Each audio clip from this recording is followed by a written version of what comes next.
బాపట్ల జిల్లాలో యువతి హత్యాచార ఘటనపై సీఎం చంద్రబాబు సీరియస్ అయ్యారు. హత్య జరిగిన ప్రాంతానికి వెళ్లాలని హోంమంత్రి వంగలపూడి అనితను ఆదేశించారు. వేగంగా దర్యాప్తు చేసి నిందితులకు శిక్ష పడేలా చూడాలని ఆదేశించారు.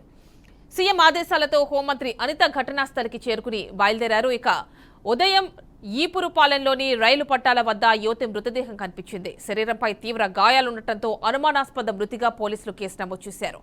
అత్యాచారం చేసి హత్య చేసి ఉండొచ్చునని అనుమానిస్తున్నారు.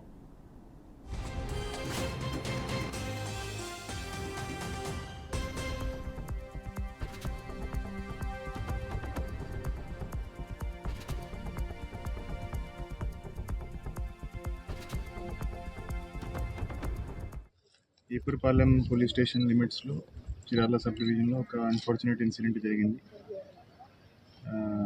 సీతారాంపురం ఏరియాలో ఈపురపాలెం గ్రామంలో ఒక 21 years old అమ్మాయి మార్నింగ్ అరౌండ్ 5:30, 5:45కి ఇంటి నుండి బయటికి భూమికి రావడం జరిగింది. సో చాలాసేపు రిటర్న్ రాకపోతే ఇంట్లో వాళ్ళకి కొంత అనుమానం వచ్చింది. వాళ్ళు వచ్చి వెతికితే వాళ్ళకి అమ్మాయి బాడీ ఈ ఇంటి దగ్గరే దొరికింది, రైల్వే లైన్ పక్కన. సో అమ్మాయికి చనిపోవడం అమ్మాయి డెడ్ బాడీ ఇక్కడ రైల్వే పట్టాల దగ్గర దొరికింది.